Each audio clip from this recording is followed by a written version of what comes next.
Welcome, everyone. Today I'm with the amazing John Vervaeke. John is a cognitive neuroscientist from Cognitive scientist. I'm not a neuroscientist. I'm not cognitive. neuroscientist, just Yeah, cognitive cognitive. scientist. Yeah.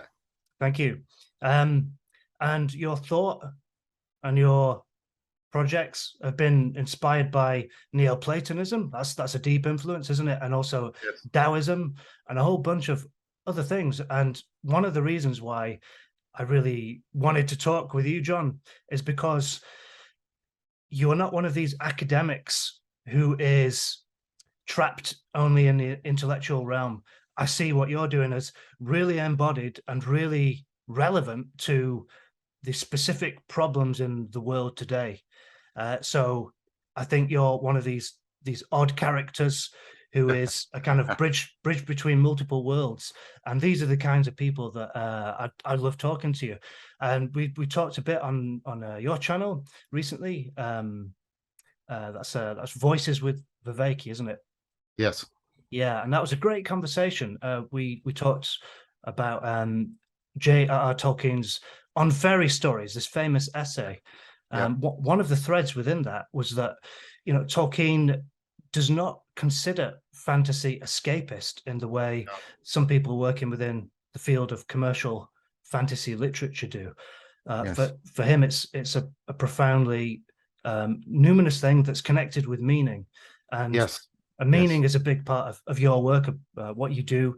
You have this incredible 50-part lecture series, Awakening from the Meaning Crisis, which people should definitely look at. It's really something. And the work that you built on since then is addressing this, because for quite some time now, there has been a meaning crisis. People feel somewhat adrift in the world.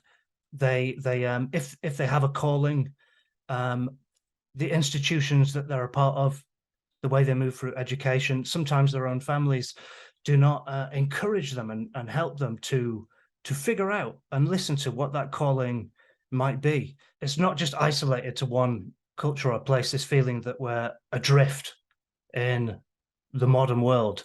It's all over the place, this meaning crisis, as you talk about. So would that be a fair kind of summary of some of your influences and what your work is kind of gravitated toward? Or would you like to add anything? I think that's pretty good. I mean, I sort of say my influences are Zen, Neo-Platonism, insofar as Zen is the synthesis of Buddhism and Taoism, and I practiced Buddhist and Taoist practices very seriously for over 3 decades. And then Neo-Platonism, which is the great synthesis of the Western wisdom traditions. And so those are the two, those two come together in some fashion for me. And then, of course, the other big influence is the work I do in cognitive science, which is about learning how to do a synoptic integration, bridge between different disciplines, studying the mind, especially the mind and its capacity for making meaning and being intelligent and giving us cognitive agency. And so, yeah, those are the overall influences. Like you, I'm very concerned with the fact that we have a truncated sense of what it is to know and what it is to mean. And this is symptomatic and also causal of the sense that many people, as you say, in many parts of the world, feel that there's something not right. They feel adrift. They feel disconnected, alienated. Reality is in some sense absurd at times. There's an existential kind of anxiety around it. There's loneliness. There's a sense of the flatness of the world we live in, the shallowness of the ontology. There's bullshit, in Frankfurt's technical sense of the term, everywhere, and it's growing. And that most of our institutions seem incapable of solving crucial problems, etc. There's a lot of this, and this is all in the face of a meta crisis, interweaving of issues around environmental degradation, energy supply chains, economic disparity, political polarization, the fact that we're getting a religious fervor for many things that are not properly religious, a lot of pseudo-religious ideologies, etc. that are having deleterious effects on our cultural and political lives. This is, yeah, the meaning crisis. Right, right. And one of the ideas that I keep coming back to is this idea of the Mycelial College, and it's just the sense that there are multiple hidden traditions that you can draw on if you don't connect or identify with, let's say, the mainstream scientific materialism, new atheism, this kind of thing. And for me, I've really been trying to figure out what these are and how Yes. my calling and my work relates to them. And so the animistic tradition feels like part of the puzzle, but it's not the whole thing. The mythopoeic tradition Mhm. is very important because fantasy has its roots in myth, fairy tale, folklore, and also Yeah. the Neo-Platonic tradition. So, for a lot of people, they won't be familiar with these terms. So, I wonder if you could just elucidate briefly, and you did this on really well on a great podcast, great conversation you had on, I think it's called Transfigured, um, about Neoplatonism. You were Yes. describing what, because for me, I have the sense of Neoplatonists, the best ones, my favorite ones, have a sense that ideas are somehow alive, and Mm. they're trying to create bridges between the material realm of nature and the other world, the world that exists outside the reach of sensory phenomenological experience, the world that William Blake was trying to draw on. Mm. That image of his spiral, Jacob's ladder, that Yes. links the world of nature to the world of the stars and beyond. For me, these feel like Neoplatonic things, but Yep. you could do it better than me. Does that resonate though? Yeah, I mean, it does. I guess I would also want to, I don't know if reformulate, but modify that because of sort of current work that's now going on. One of the things that many people don't know is there's this upsurge of serious academic interest in the Platonic tradition, the Neoplatonic tradition, and that's helping in a lot of ways. I think make the prospect of Neoplatonism as a, or at least a post-nominalist Neoplatonism, a viable way of life. Neoplatonism starts from a very different position than we've been taught to begin with in the Cartesian position, right? The Cartesian position is I'm locked inside my mind, and what I'm doing is I'm trying to use my reason. If I'm Descartes, I'm trying to use my experience of unlock, but I'm trying to figure out from the inside what the world is like. So it prioritizes epistemology over ontology. Neoplatonism basically reverses this and says, if the world isn't intelligible in some really real sense, then you're locked into an inescapable subjectivity, solipsism, skepticism, which is where the Cartesian tradition really ends if you're very consistent. It ends in Hume and things like that. And so if you take it that intelligibility is real, that the world in some sense makes fundamental sense to us, then you have two options. You can say, like following Kant, who's in the Cartesian position, the mind imposes that order on the world. The world's a blank canvas that we press the mind onto, and therefore we're perpetually cut off from the world. And this is what I think is very problematic about Kant, and you get Hegel and all of the attempts to break out of that. Or you can do the reverse, which is what the Neoplatonic tradition says, no, the world is really intelligible. What must the world be like in order for it to be intelligible to us? And then what you do is here's where you can bring in some more recent work in cognitive science, and you can say, well, let's not pay attention to the individual thoughts that people can have. They vary and they can be true or false. But what we're trying to get at is the intelligibility itself. What's cognition like? This is my job, cognitive scientist. What's cognition like? What's it like as the mind is trying to discover the intelligibility of the world, or at least participate in it, is perhaps a better way of putting it. And what you find is these two directions of cognition. It's bottom up. It's building up from the sense experiences, and it's building up towards more complex gestalts that are more abstract, more comprehensive in how they apply to the world. But it's simultaneously top down. It's going from those, right, those ideas, those forms in which we can make sense of the world, the ways we can make our cognition find the real patterns in the world. That's also going top down. So you have this bottom up emergence, this top down emanation. And then the basic idea is that if that fundamental grammar of cognition is not isolated or simply imposed on the world, but is actually coupled to the world, then the world must also, in some fundamental way, have that same structure. There must be ways in which it's emanating up from beneath our sense experience and, emerging up from our sense experience towards greater and greater patterns of intelligibility, but also emanating down from those overarching patterns. And you can see this in modern physics. You have, the bottom-up percolations, emergence from quantum mechanics, and you have top-down constraints, big scale things like relativity and the bending of the space-time continuum. And right, I'm not saying that that's a complete picture, but I'm just showing you that our science even seems to push in that direction. And then what you get is you get a layered ontology. The layers are not really hard layers because it's simultaneous. It's not like this and then this. So that's one of the modifications I might make. That's metaphorical language that's used by Platonists. There's a lower world and an upper world.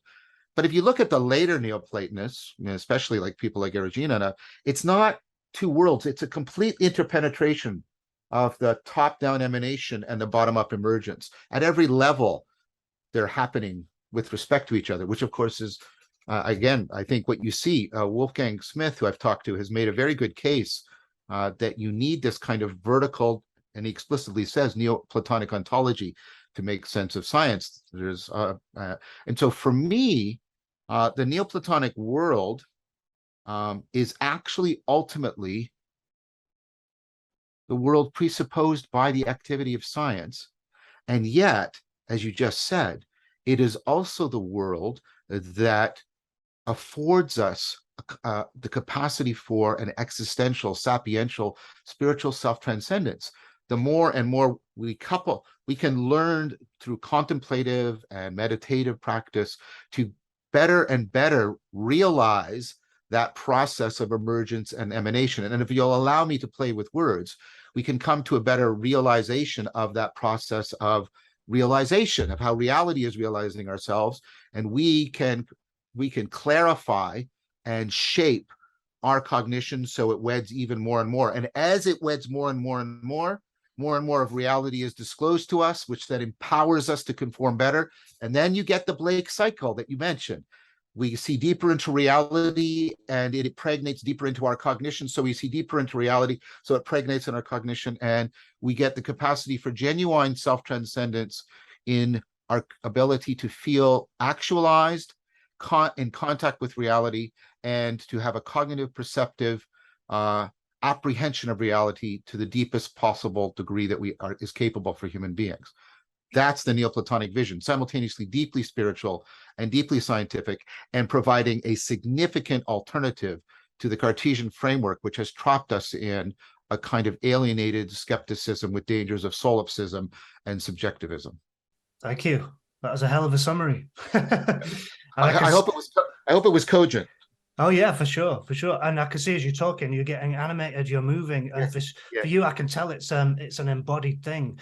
Yes. And I know Daoism was a big influence. And could you touch on that? And did that help it become more embodied for you? Yeah. Well, so I mean, so Daoism for me, what Zen is that you're always privileging religio, that sense of connectedness, that dynamic coupling, and its transformative capacity over any credo, over any propositions. And so you're always privileging the non-propositional ways of knowing over the propositional. And you get this from an integration of Taoism and aspects of Buddhism. The mindfulness is what's being emphasized in Buddhism. And then what's being emphasized in Taoism, if I had to summarize Taoism and perhaps oversimplify it, but it would be something like this. Taoism is the philosophical religion or the religious philosophy of flow.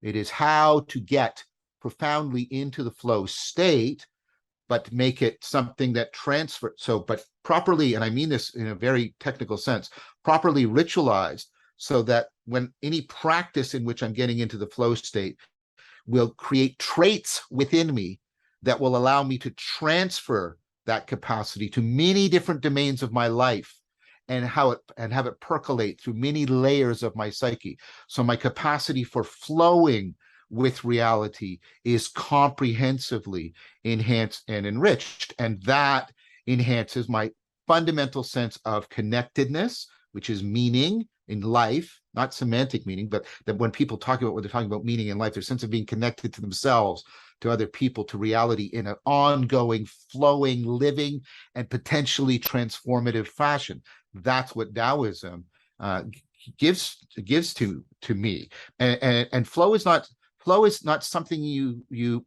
like, because of how much the non-propositional kinds of knowing are important to flow. It's inherently embodied and enacted and embedded and extended through the world. The 4 E's of 4E cognitive science. So Taoism is very crucial for me, for giving me and again, I mean this in a technical and in a positive sense, not in our pejorative sense.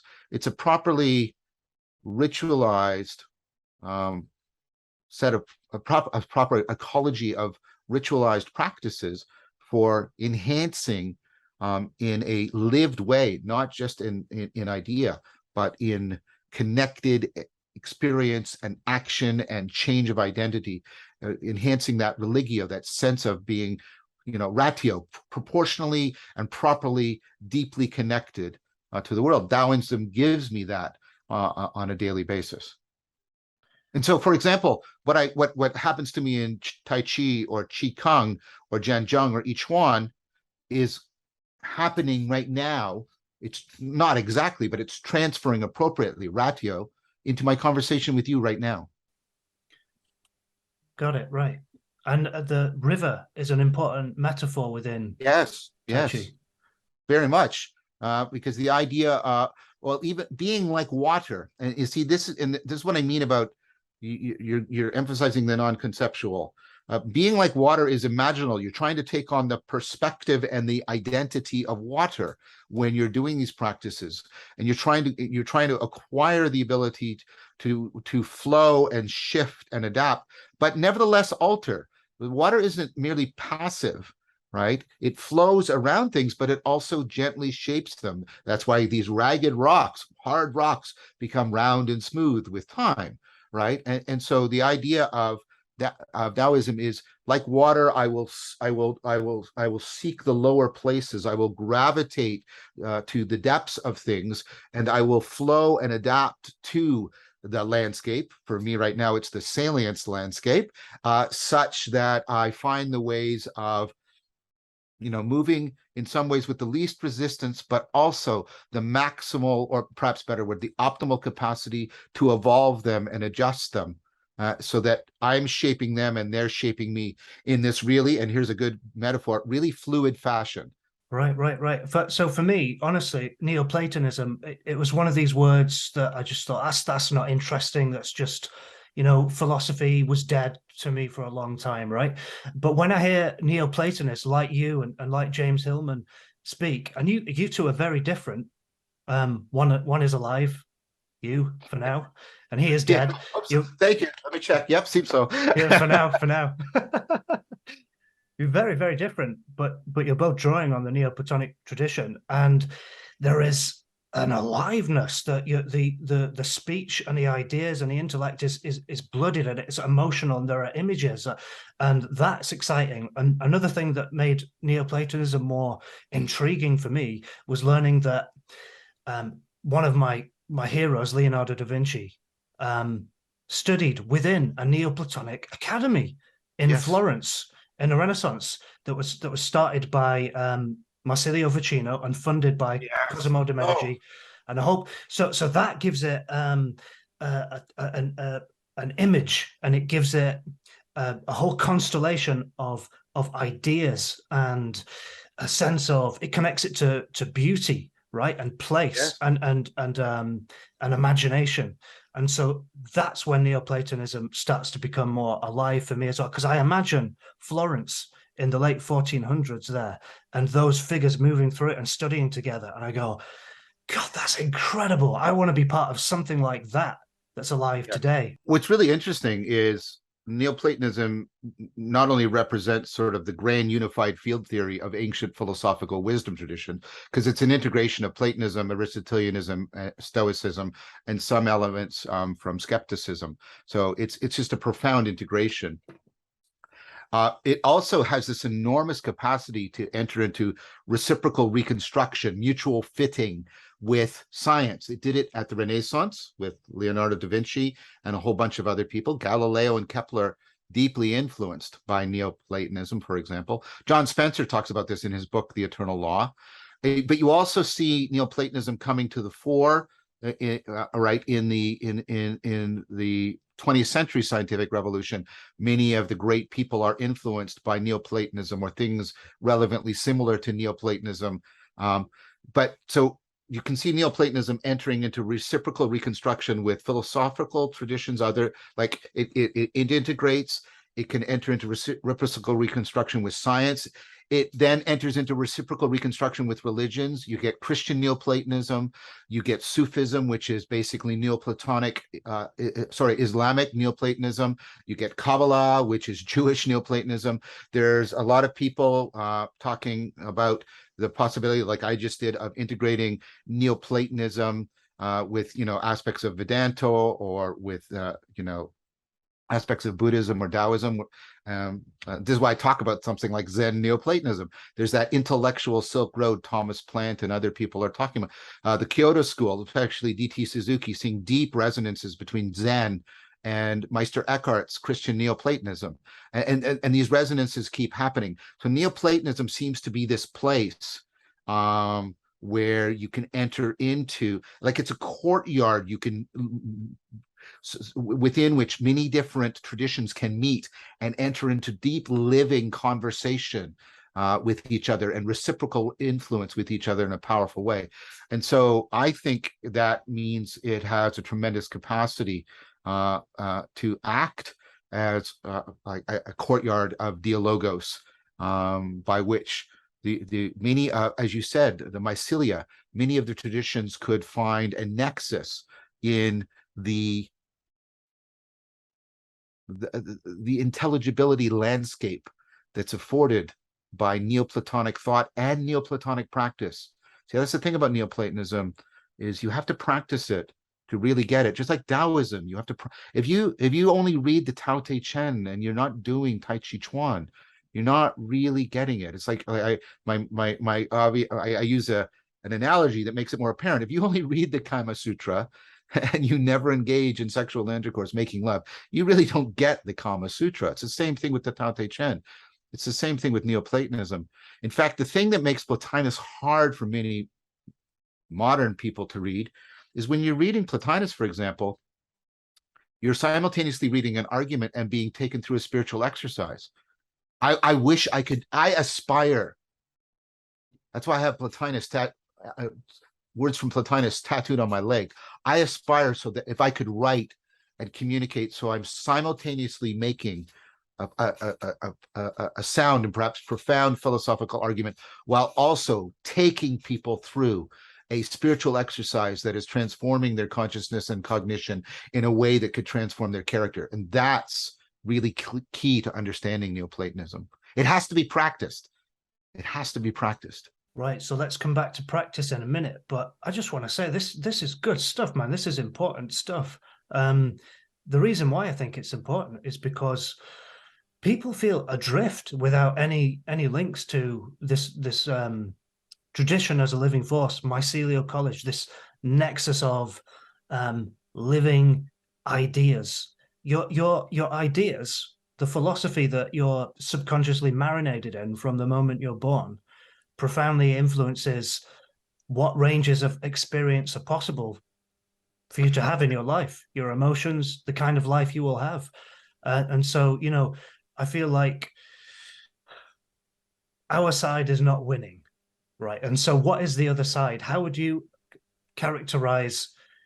I don't want to make it black and white, one side versus the other, good versus evil. That's way too simplistic. But there is some truth, I think, in the new atheists and scientific materialism Yes. and its Cartesian foundation, going all the way back to Democritus and others who have a point, but that is just manifested so forcefully now that Ian McGilchrist we talked about last time, Yes.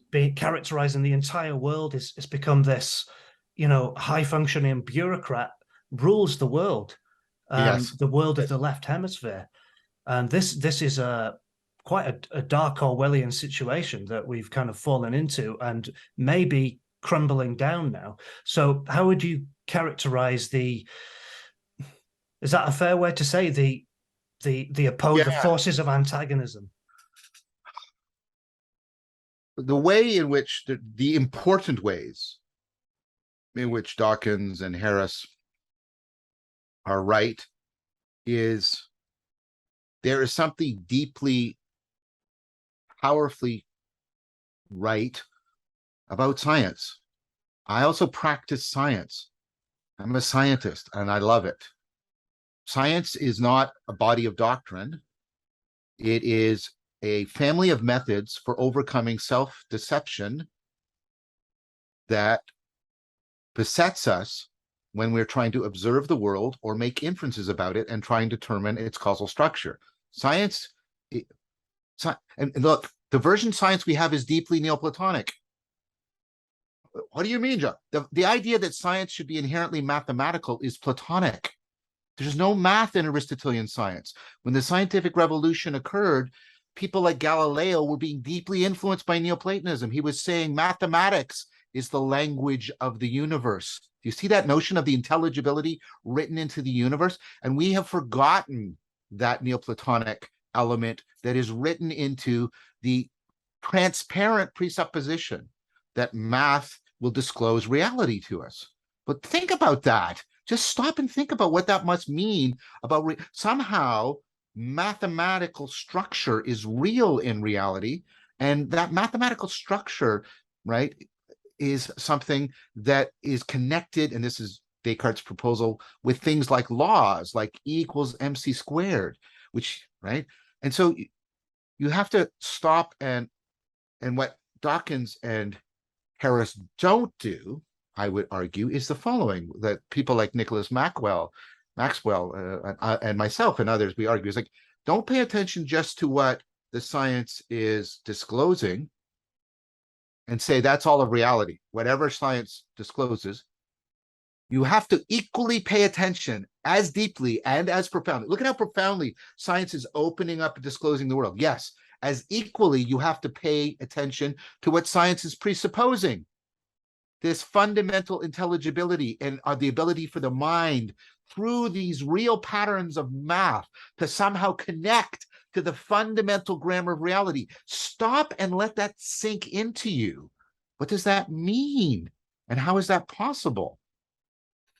So I think we can't, I reject any just any views that are sort of anti-scientific, a decadent romanticism that, you know, I just reject the scientific worldview. That's not optional for you. It's performative contradiction.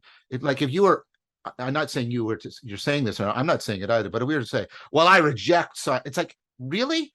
How do you, like, what's going on here? Like you are in a womb of technology that has been generated by science that's making this conversation possible. Like just all the science that is making this possible. And what do you think you're doing when you're rejecting that while you're making use of it? Like, so that I think can't be dismissed. But as I said, if you step back and ask, oh yeah, but what is, right, being presupposed? What does here's a way of putting it. What does our ontology, our worldview have to be like such that the practice and the existence of science is really possible? You say, what are you talking about? Let me give you an example. If you're some sort of reductionist material, all that's real is at the very bottom, the quantum, the probability waves and the collapse, then you're saying that everything at the level at which you're doing the science is an illusion. And then how is it that that science that is a fundamental illusion is giving you access to any kind of reality? You have to have a layered reality so that measurement and science itself are possible. So we have to not confuse science with a particular Cartesian worldview that has tended to lead us into a kind of reductionism, both in terms of what we think reality is made of, and a reductionism in terms of what we think thinking is. We have to pay attention that I can only be a scientist, not just by using my propositional math. That's important, but I have to have procedural know-how. I have to have all kinds of skills of navigating my environment, of moving objects around, of measuring things. I have to have perspectival knowing. I have to have this ongoing consciousness that is in moment by moment making judgments about what's salient and relevant, because I can't study all the possible facts. They're indefinitely large, and often their combinations are combinatorially explosive. And beneath that, I have to be a self.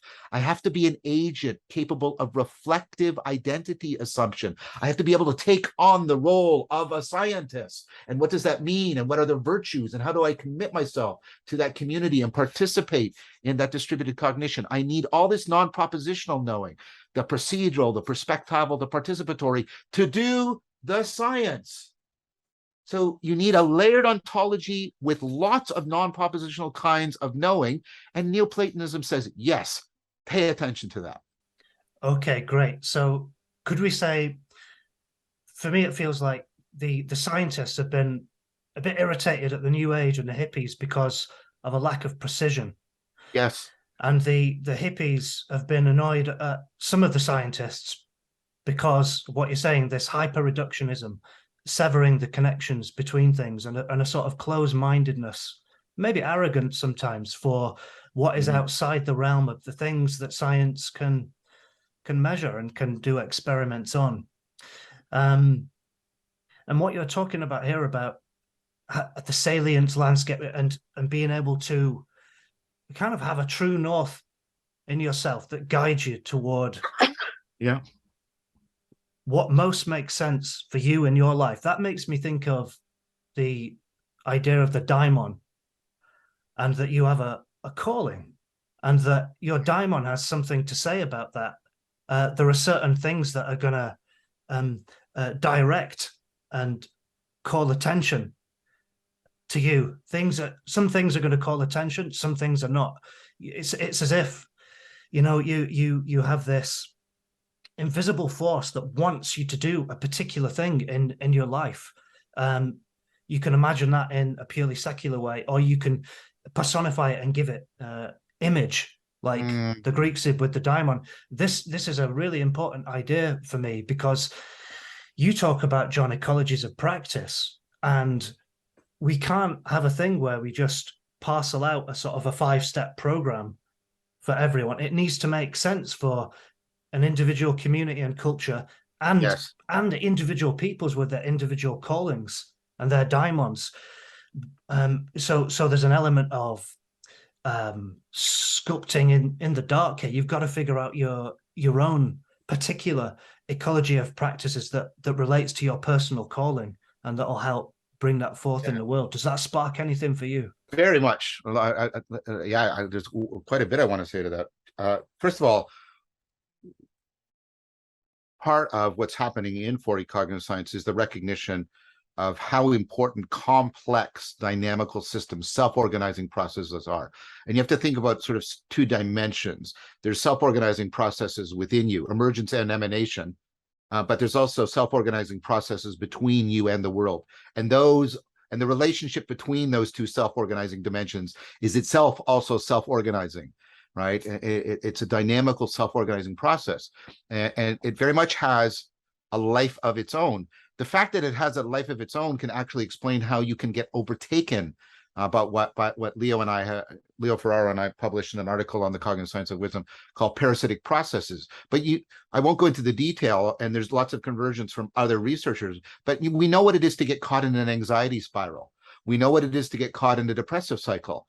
We know what it is, given Mark Lewis's work in addiction, to be caught up in reciprocal narrowing between oneself and the world. So these processes can very much take on a life of their own. In fact, that's their adaptivity. They're constantly self-organizing and evolving their capacity to fit you to the world. But they can, of course, hijacked. Your adaptivity can be hijacked. Everything that becomes sort of addictive or pathological in you is usually a twisting of an adaptive self-organizing process. So flow, I just talked about it, great, right? Except I can hijack it in video games and get kids addicted to the flow within the video game in a way that disconnects them from the reality, so they get depressed in their real life, and then those things reinforce each other. The real world is depressing, so they spend more time in the video game, and then the video game doesn't transfer to their life, the flow doesn't transfer, and you get this thing, and it's the World Health Organization, video game addiction. I'm not saying all video games are addictive or bad. I'm not saying that most people get addicted. I'm not making those stupid, simplistic claims. But I'm also talking about a real population where this really occurs as an example. But the reverse is the case too, right? If there's all these reciprocal narrowings in both dimensions, you can also get reciprocal openings, right?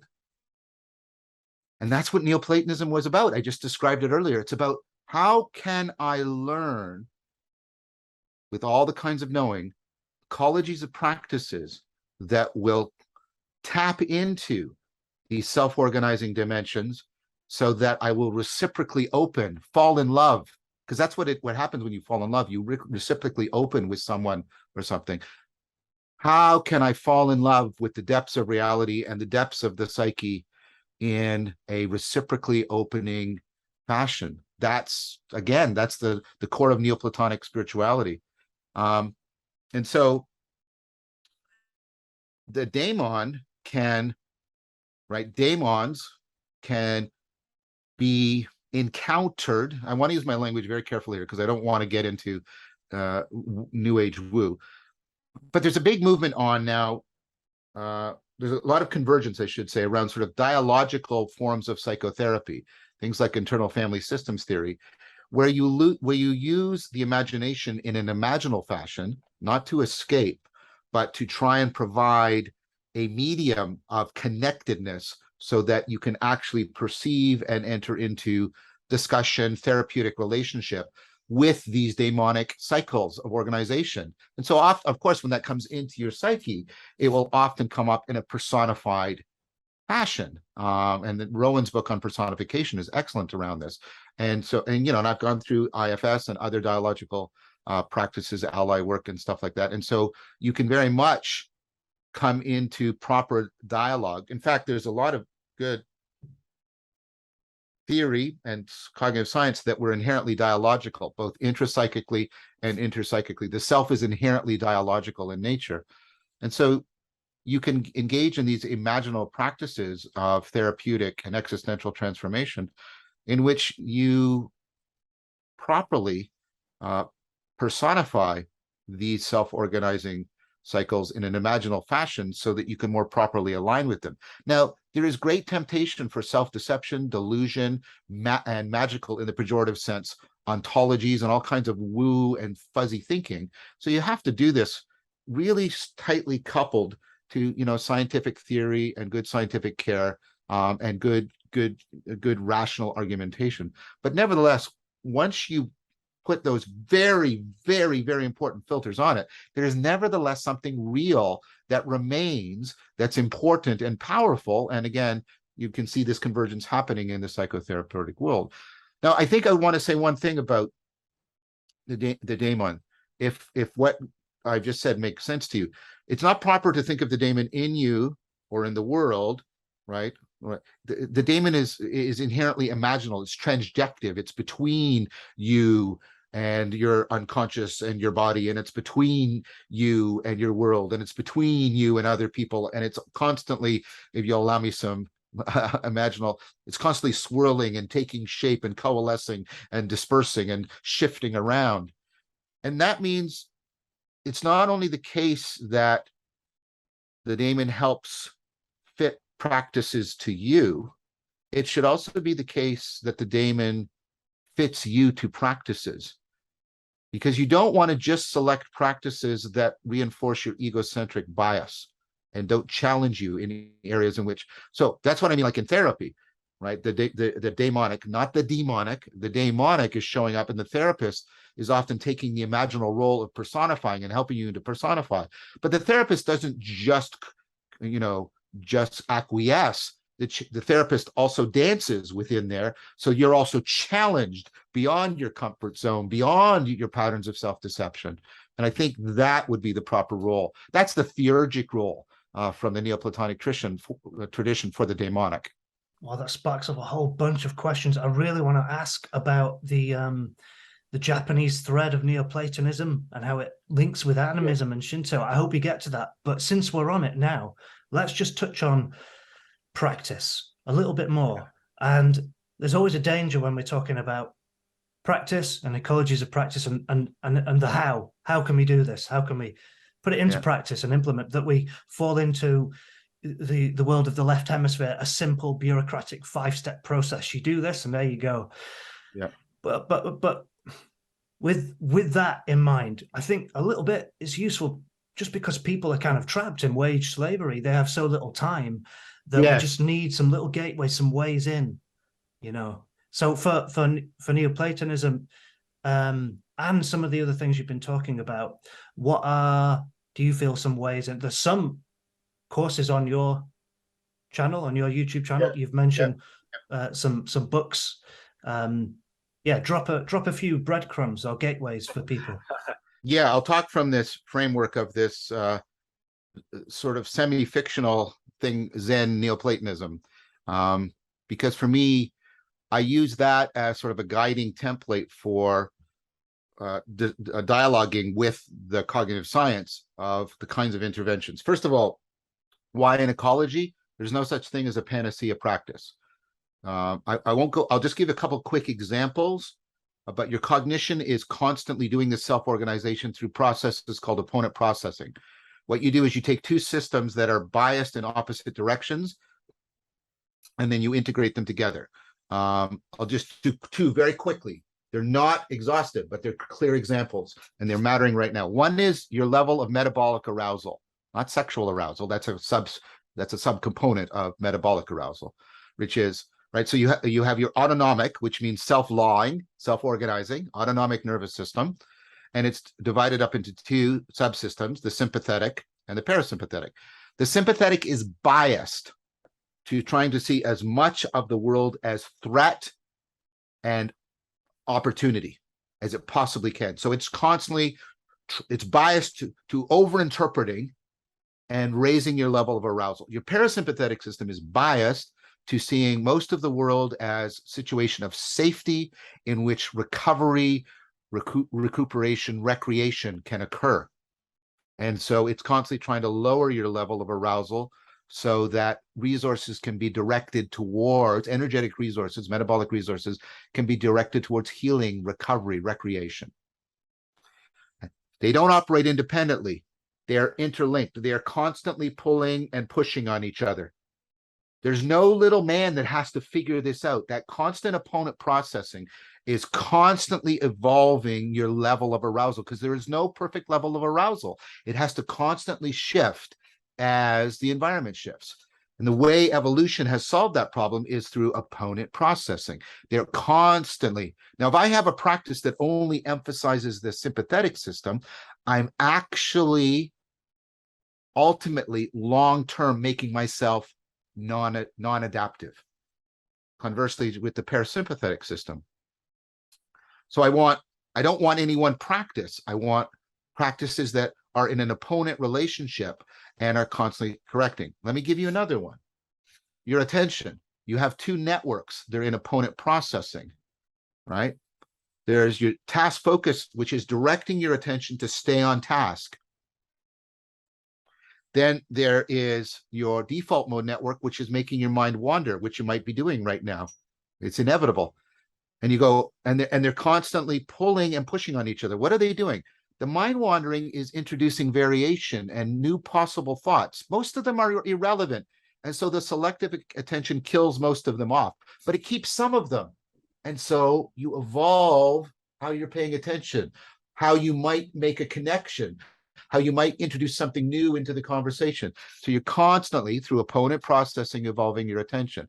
Or Ian McGilchrist, and Ian and I have had two amazing conversations. The recent one, tremendous convergence between our work. You have the left hemisphere and the right hemisphere. The left hemisphere is for, I need to focus my attention. I need to go step by step. I need to not make leaps in my thinking, because I'll be leaping to a conclusion, which is a mistake when I need to be careful and inferentially precise, right? The right hemisphere is, no, I need to leap. I need to leap to the gestalt and do things all at once. And I need to open up my attention. So, right? And so you can see how attention is like you've got task focused and default, and then you've got the left and right hemisphere, focus in, open up. Like it's all this multi-dimensional evolution. But notice though what that means. It means I need many practices that are in opponent processes, an opponent process, and they're all interconnected to each other. That's why I use the term an ecology of practices. So the mistake that many people make is they're just dilettantes. They just select a bunch of practices. Oh, I like those. And they do not take the care to think about, I need opponent processing. You'll say, give me an example in spiritual practices. You should have a meditative practice and a contemplative practice. Those are not synonyms. Meditation is about stepping back and looking at your framing. It's about taking your glasses off and seeing your mental glasses and seeing if the way you're framing things is distorting. And you can clean your glasses. But how do you know if you've cleaned your glasses? You have to put them on and see if you can see more deeply and clearly into reality, because you might have made it worse. You might have smudged the grease on your glasses. So you need meditative practices that are doing this, and then contemplative practices that get you to try and see more deeply into reality. That's literally what the word contemplatio means. And you need to opponent process between them. We have reduced mindfulness in the West to meditation, and largely meditation that's supposed to sort of make us comfortable with being corporate drones. And that's not for wisdom. But if I have this opponent process, the meditation of inappropriate framing, the contemplation helps me find a new and better framing, and that's how I get insight into reality. You see, but I shouldn't have just seated practices. Why, John? I should also have moving practices. Well, why? Because your cortex and your cerebellum are linked into a loop. Your cerebellum has been exapted. It's been repurposed not only for physical balance, but for navigating, right, conceptual space, for keeping you balanced. That's why we use balanced metaphors all over the place, because we're trying to get the cerebellar cortex loop engaged. You know how you do that well? Tai Chi Chuan, moving mindfulness practices. So you want opponent processes between stillness, seated practices, and moving mindfulness practices. So you have to pay attention to these design features. You also need to pay attention to the pedagogical progression. Which practices should you do first? What's the correct order of operations? Which practices onboard and scaffold you into other practices? Many people adopt practices prematurely because they haven't taken on the prerequisite practices. It's like people who go to university and try to take the fourth-year courses without taking any of the preliminary courses. We would regard them as foolish. Bring that same rational reflection to your spiritual education. You have to do research. What is a good pedagogical program? You need a pedagogical program. You need good opponent processing. You need to bring many of these design features. And then what you need to do is ask, what are the domains in which I need to be addressing self-transformation?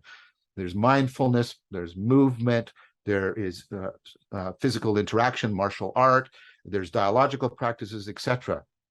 I mean, there's so much going on here, and I'm in the process with a bunch of people from the Response Retreat trying to write a meta-curriculum. What are the domains?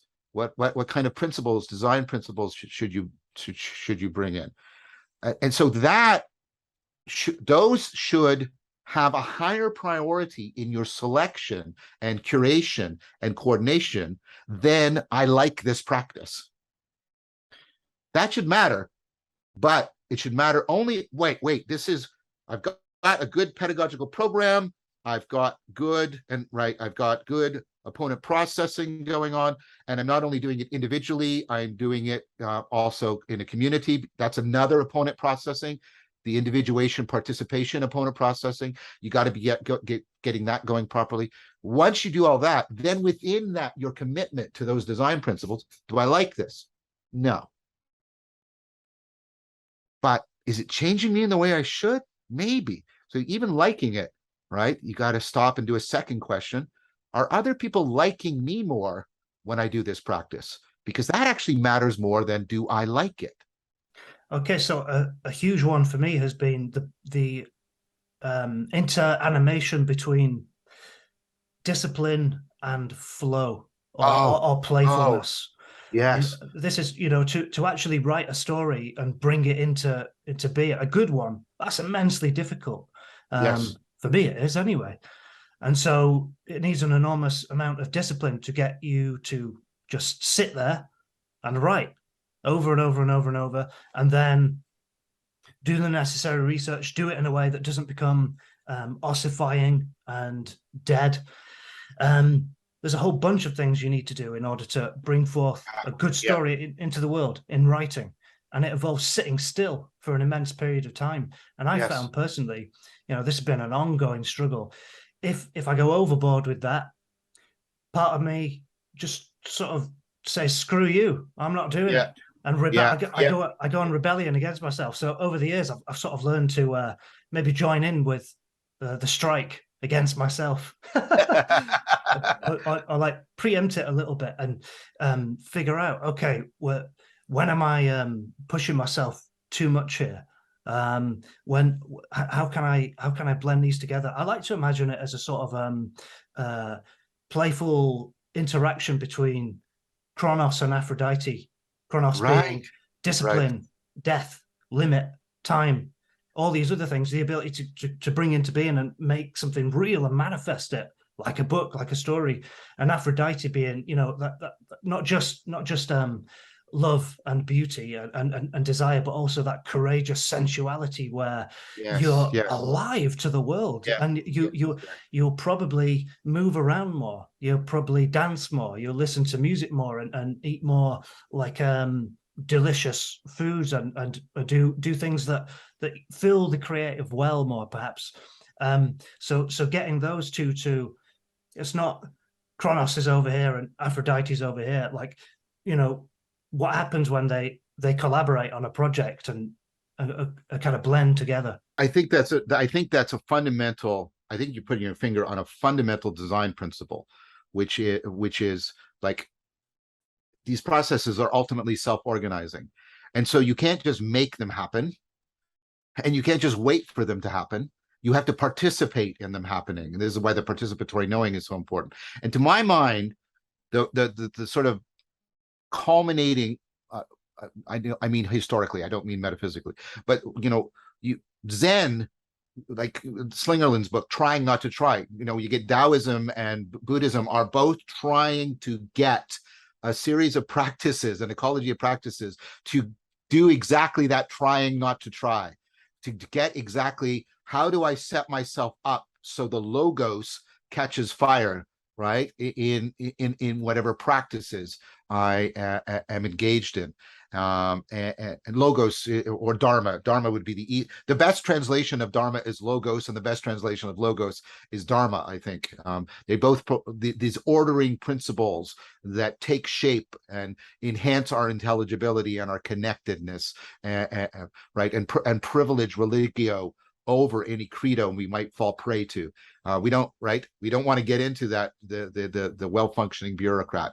But on the other hand, we don't want to just be an impulsive wanton. Zen is not just doing whatever you whim, right? And of course, good writing is not just doing whatever you whim. It's also not just waiting for it to be given to you by some muse, right? Like, I think that's why we need like a Zen Neoplatonism, because Zen is about it's about exactly that design principles. How do I try not to try properly?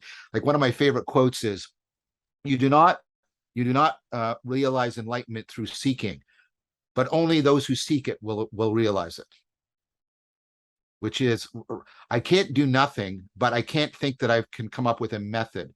What's been happening in the recent scholarship is the profound realization of within the Socratic framework, and it shows up again and again in the Neoplatonic framework, of this commitment to what is called learned ignorance. How do I get to the place? And the Socratic, Socrates, I know what I don't know, right? And so I can follow the logos wherever it goes appropriately. I know how to care for, I know how to love the logos, right? And you get that in, Nicholas of Cusa's learned ignorance. I get to a place where all this knowledge opens me up, so that it's like I've created this set of constraints that are broken in a kind of flow state, but they will not occur unless those constraints are there. That's the learned ignorance. It's like you don't play jazz unless you can first play Bach, right? Because if you just jam without any training, you get garbage, right? But you can play jazz, which is something beyond playing Bach, right? You catch fire. And so Zen, that's why, I mean, what you brought up, I think, is a central design problem. And the thing is, you can't over design the response. And so this is why you get this intermixing of elements of Taoism and Mahayana Buddhism in Zen, that are exactly about, how do I properly catch fire. There's a song by a rock group that were almost famous, called The Stars. It's your ex-lover is dead, but it starts with an old man saying this really beautiful line: when there's nothing else to burn, you must set yourself on fire. It's like, yeah, that's exactly right. That's what Zen is. You get to the place where you realize there's nothing else to burn, so that you are able to participate in setting yourself on fire. Oh, that is great. How do you set yourself on fire when you're being digested in the belly of Moloch? Yes. Yes. This is a crucial idea, but I just want to say, what you're saying, this is setting me on fire. This is so much energy here for so many different ideas and directions. When you were talking then about seeking out the Neoplatonic, drawing on the Socratic, and you seek out that domain of knowledge that you don't know. What's the area that you don't know? It's like you're standing in the darkness and you're almost making friends with the darkness, and you can feel it, and there's different eddies and temperatures moving through it. There are smells and scents that you can begin to notice, and then follow them, and maybe following those can help set yourself on fire. Very much so. And so this is why Eros plays a fundamental role in Neoplatonism. People think of it as sort of dry, right? But Socrates, I know that I don't know, but Socrates actually claimed to know things. He claimed to know ta erotica. He claimed to know the erotic things. He claimed to know how to properly love and follow his love for wisdom, his love for the logos. He knew that the unexamined life is not worth living, and he was prepared to die for that. Right? So this, love, Eros properly understood. Again, like many things, we've reduced Eros to a shallow pornographic ontology, and we've lost, right, what was what was central to the Platonic tradition. You see it in somebody like Spinoza. Spinoza is the most logical. He's the most logical and mathematically rigorous of all the great philosophers. Reading the Ethics is like reading Euclid's Elements. It's exactly like that. axioms and propositions and theorems and proofs and conjectures. And when you're reading it, it's like reading math. And yet, what you realize, because he makes it very clear, is that reason ultimately depends on love, because you need love to overcome a profound egocentrism that reason by inference alone can't overcome. You have to be able to leap out of a certain kind of imprisonment within an egocentric perspective. You need the leap of love. He knew that, and he strongly argued and advocated for it. And this is this idea of the deep interweaving of the leap of reason and the leap of love. This is one of the strongest, for me, reasons for advocating for Neoplatonism, that it is not dry, calculative, logical. It can look that way, again, but when you read it more deeply in conjunction with practicing it, especially if you combine it, integrate it with Zen, you get this. No. Like when I'm in that place, like when I'm on that horizon, I am feeling the love that was always within reason, drawing me beyond what reason can do on its own. And that is not an irrational process. That is central to being rational. Central to any rationality is the aspiration to become more rational than you are. That's love. Right, yeah. So Eros, if you're in touch with Eros, that can help you get out of bed in the morning with energy and pursue a desire. Yes, Eros properly understood. We have reduced Eros, like I said, to pornographic consumption rather than catching fire and being led beyond. Iris Murdoch in The Sovereignty of the Good said, love is the recognition that something other than yourself is real. That's when you really realize that something other than yourself is real. Because if you don't have love, I think this is real. Actually, you don't. You think this only exists in relation to you and how it is useful to you. To properly see it in its own right, which is to realize it, means you have to extend and participate in love. But love has to catch fire. You can't make it, and you can't simply wait for it to happen. Try that in your relationship. It'll be dead within a week. I'm going to make you love me. Phew, that's gone. That's done. I'll wait for love. I'll wait for you to love me the way I need to be. That's gone. You have to participate. I mean, when you really commit to somebody, you're committing to constantly trying to rekindle the fire of participation so that you more and more deeply reciprocally open to each other.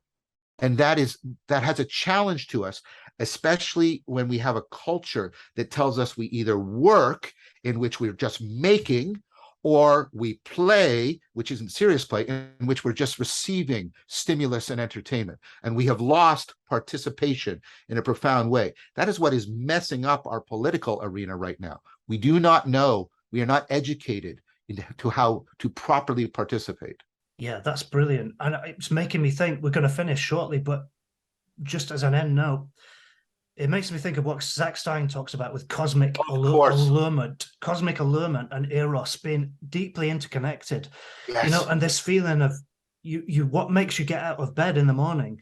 Yes. It's feeling like that you're part of that. Your heart, your soul, your daimon is drawn and connected. It's grown out of this impossible cosmos, the world. You're in it for a short period of time, and the beauty of the way things are connected together is full of trouble and danger and conflict and explosion, but it's, you know, the way animals and stars are interlinked, the way that the matter of our bodies are like communions of microorganisms, you know, joined together through time and through conflict and mutual interdependence and relationship.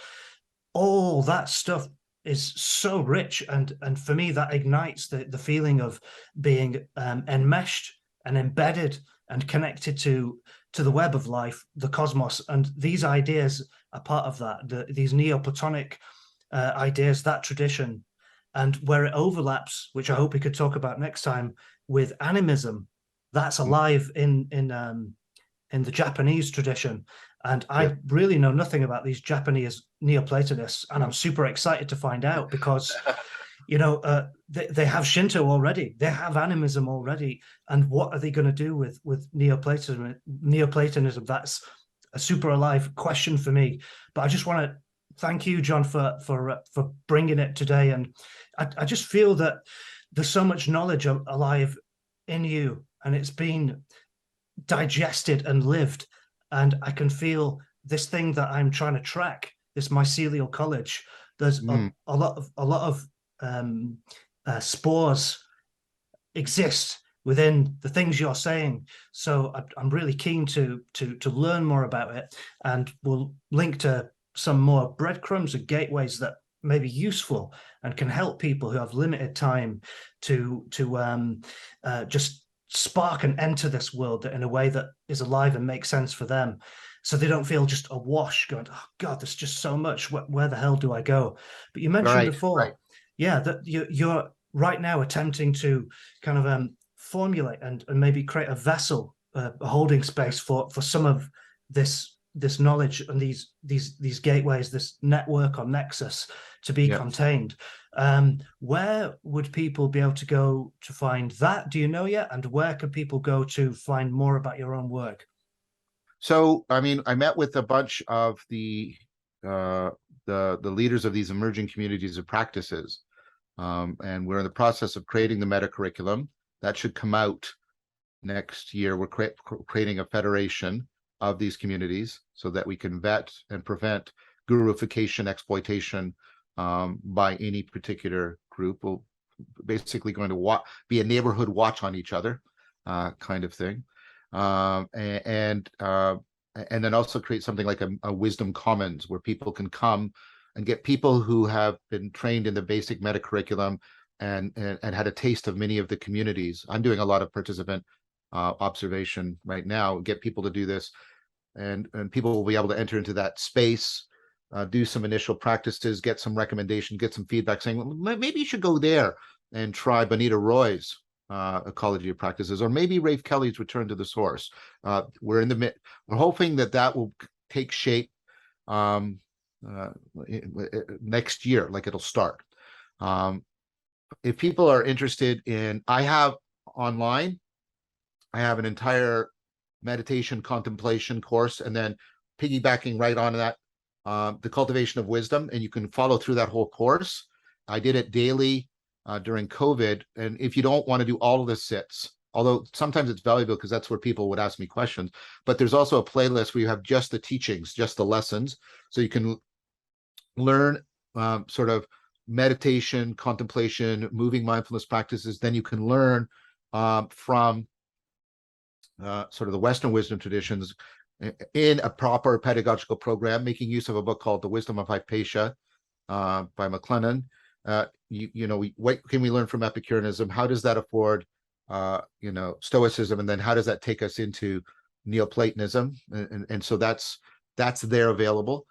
I am finishing up this month.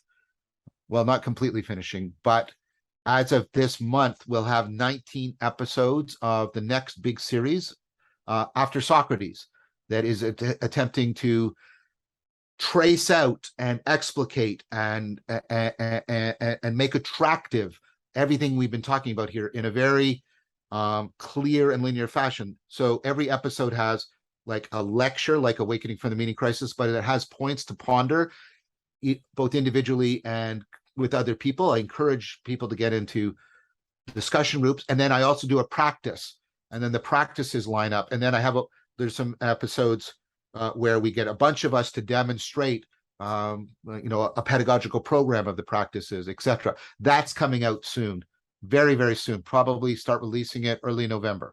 So those are some recommendations. If you want a quick but powerful introduction to the proposal of the Neo-Platonic tradition as the spiritual grammar of the West, Arthur Versluis's books, The Perennial Philosophy, The Gnostic State, and Platonic Mysticism. They're all thin paperbacks, all very accessible, both price-wise and reading-wise. And that's how you could start it. And then top it off with that thin little book from Iris Murdoch, The Sovereignty of the Good. And then you'll be well on your way to getting into this world. Amazing. Thank you, John. I'm going to be following this closely, and I hope that's useful for other people as well. I want to say that some of the language might be difficult. It's impossible to convey, you know, centuries of knowledge in a sentence. So that's why it's difficult. But if you feel like you don't know what's going on, you're confused, that's okay. That's fine. I do too. So just relax with that not knowing, and you follow the threads, go at a slow pace, and make haste slowly, as the alchemists say. But thank you, John. I really appreciate your time. This has been really fantastic, Ben. I hope we talk again. Hello again. Thanks for watching all the way to the end, or listening, if you're listening. And yeah, I hope you enjoyed that conversation there with Mr. John Vervaeke. What an interesting chap. If it sparks something for you and you want more of these conversations to exist, then you can support me on Patreon.